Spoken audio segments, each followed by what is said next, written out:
Le bonheur est un idéal non de la raison, mais de l'imagination. Autrement dit, le bonheur, tout le monde en rêve, personne ne sait exactement ce que c'est. Et alors, si le bonheur n'est ni la plénitude, ni la félicité, qu'est-ce que c'est? Alors, ma définition, qui va vous paraître bien triviale, voire décevante, mais que je crois en vérité très éclairante, est la suivante.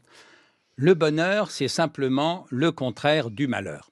Quand je l'ai lu, effectivement, elle m'a un peu surpris, Vous cette allez me dire, on n'est définition. pas très avancé. En vérité, on est considérablement avancé. Parce que le bonheur, à la limite, personne ne sait ce que c'est. C'est ce qu'écrivait Kant. Le bonheur est un idéal non de la raison, mais de l'imagination. Autrement dit, le bonheur, tout le monde en rêve, personne ne sait exactement ce que c'est.